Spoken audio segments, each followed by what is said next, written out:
So we're starting a new topic today, and that topic is the concept of tying articles of clothing. And uh, you know, so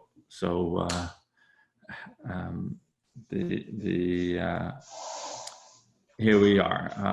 We're on page. I'm on page. הקושר בשבת קשר של קיימא והוא מעשה אומן חייב, כגון קשר הגמלים וקשר הגפנים, אבל הקושר קשר של קיימא ואינו מעשה אומן, כגון הקושר חבל בדלי, או הקושר רסן בפי הבהמה, אף על פי שהם קשרים של קיימא, מכל מקום, כיוון שהם מעשה הדיוט, אינם אסורים אלא מדרבנן. וכן הקושר קשר שהוא מעשה אומן, אבל אינו של קיימא, אינו אוסר אלא מדרבנן. So we're talking about the problem of tying knots. So one of the things that we know is that we haven't spent too much time. Let me take a step back.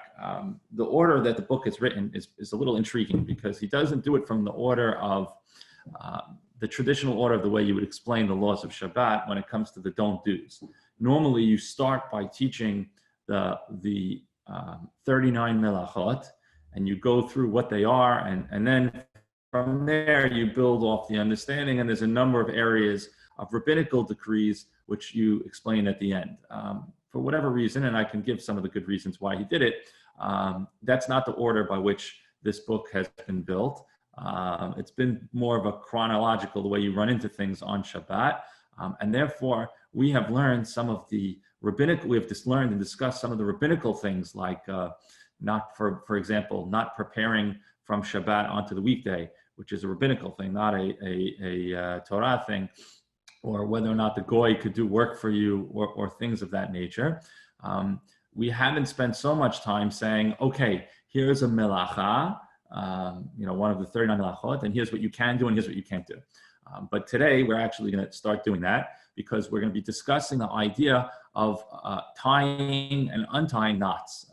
Tying a knot on Shabbat, tying a knot is one of the 39 melachot that is forbidden. It's one of the actions that would have taken place in the construction of the Mishkan, because they would have, there's a debate as to where it could have been, but either tying the ropes to hold things together or something along those lines. Now, so you say you can't tie a knot. That's what you're not allowed to do on Shabbat. But hold on one second, right? Because tying a knot has lots of different possibilities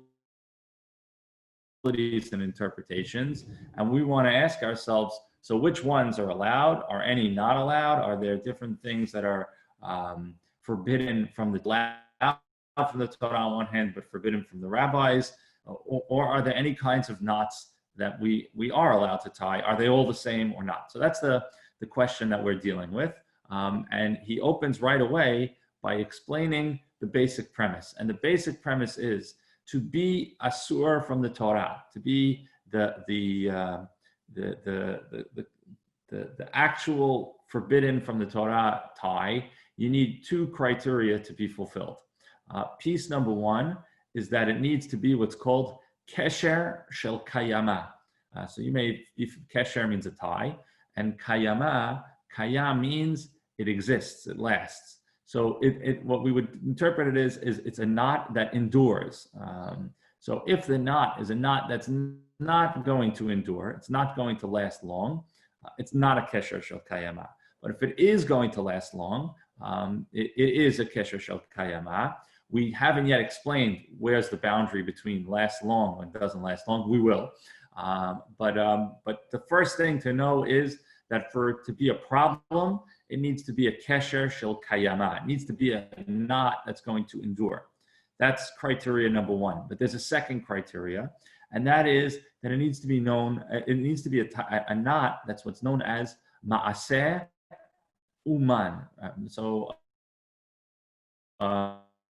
Ma'aseh means the action of, or the type of action that would be taken by uman, someone who's trained. Meaning it can't just be any knot, but it needs to be actually a knot that is what we might call a professional knot. So for those familiar or not familiar, I'm not so familiar to be honest, but an area where you see a lot of this is in sailing, right, on boats, and that there are a variety of different. If you go sailing with someone who knows what the heck he's doing, right, you'll see them start tucking knots and things to the point that they'll tie your head into knots, right? Because you don't understand it. You actually need training to learn how to make these knots. As I'm saying this, I'm thinking about the scene in Jaws. That's one of my favorite movies. But the scene in Jaws where the police chief Roy Scheider is on the boat and they got nothing to do because they're waiting for a shark to come, and of course he's there with Robert Shaw, the captain of the boat, who lives his life at the sea, and he's trying to teach him how to tie a knot the way the sailors tie a knot, right? And finally he's sitting there playing with it until finally he says, "Oh, I got it! That the shark is right there." So the point is that not everyone knows how to tie a maaseh uman. A knot needs to be this kind of knot in order to be a problem. So again, to review quickly, in order for a knot to be a problem on Shabbat, to tie it or to untie it, you need to have two criteria. One is it endures. We call that kesher shel kayama, which we didn't define what that means. And two is it needs to be a knot of a craftsman, a professional knot.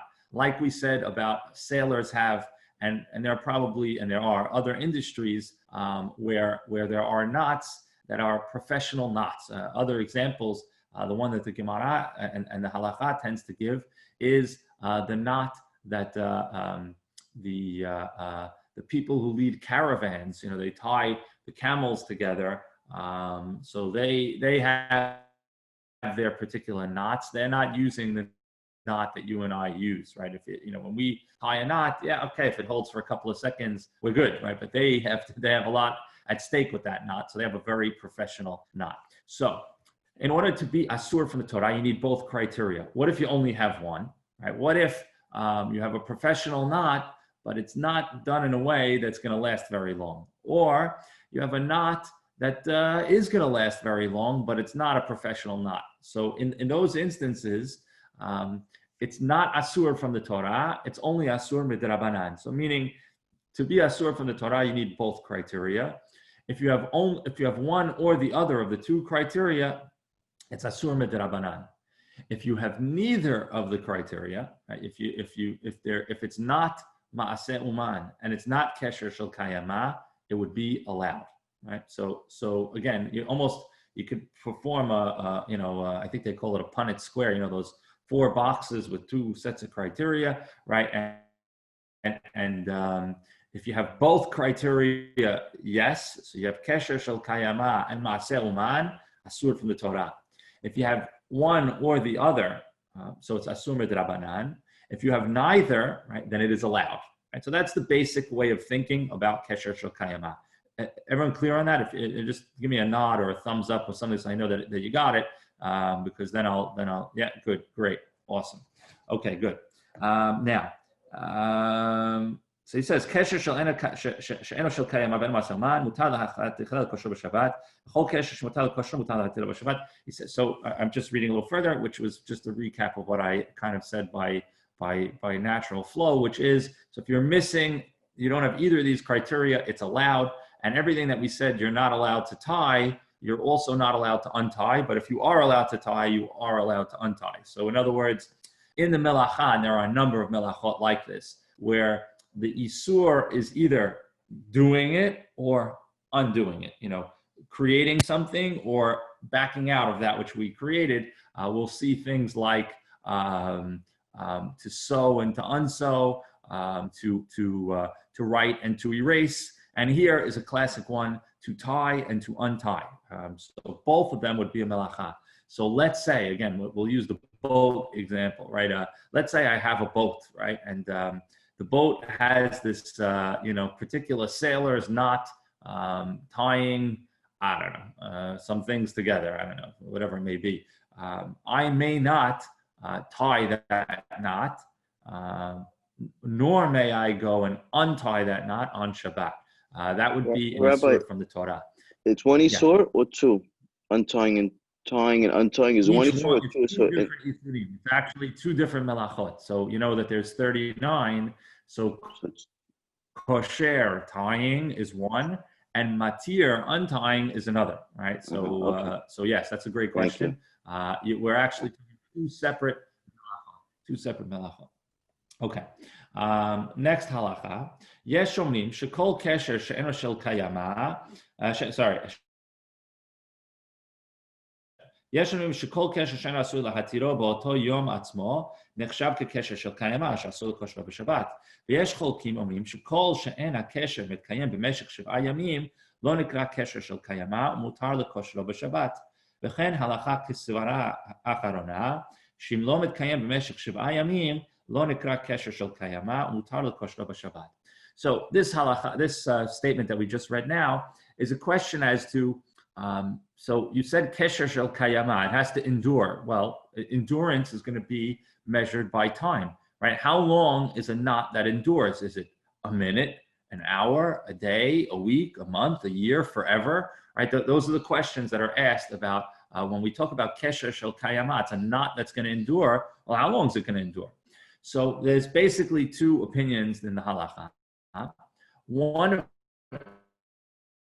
opinion is that it will endure, and you can expect that it will last till the end of Shabbat, then that is a kesher shel kayama. That is the first opinion.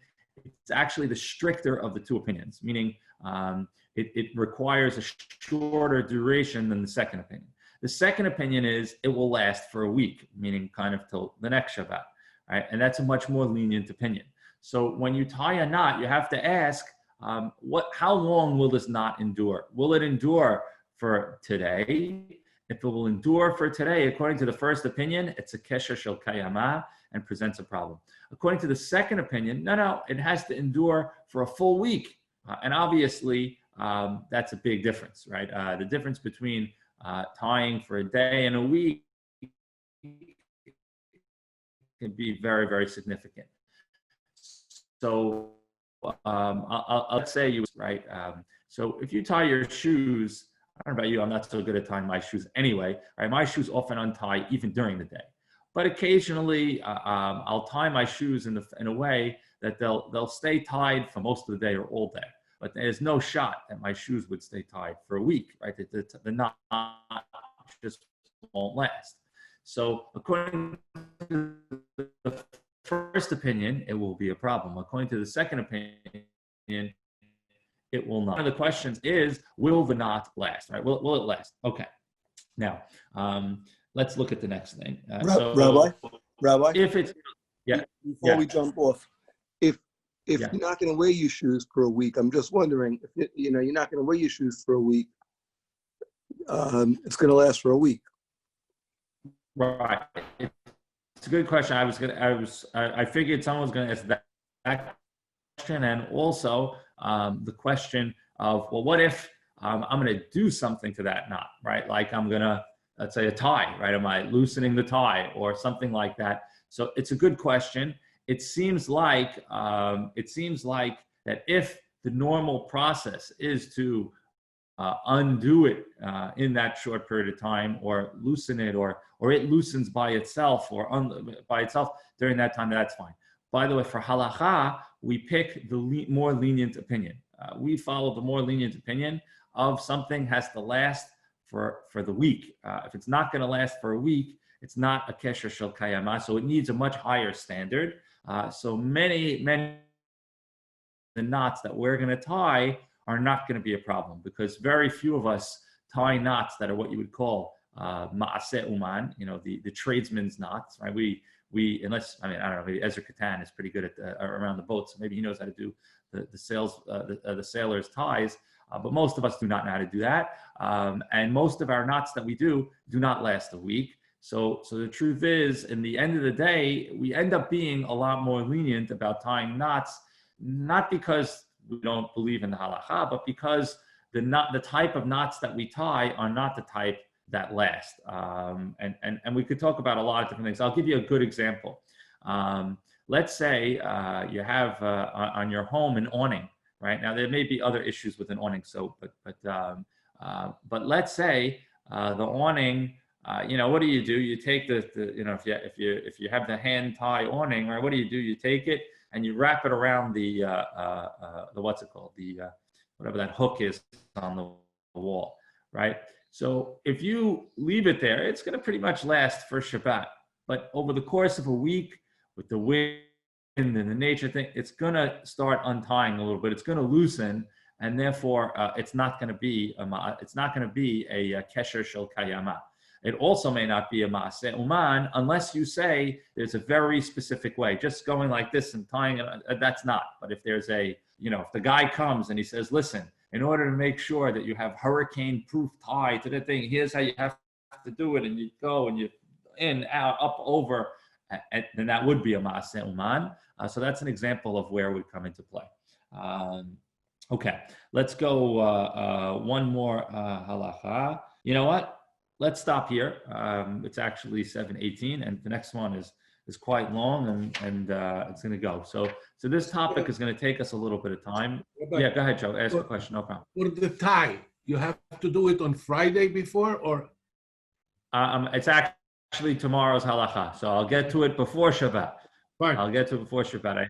I knew for sure that was going to ties and shoelaces. We're going to get to before Shabbat, so you'll be okay. But have your loafers ready just in case. but we'll talk about it. Okay. Have a great day, guys. See you later. Thank you.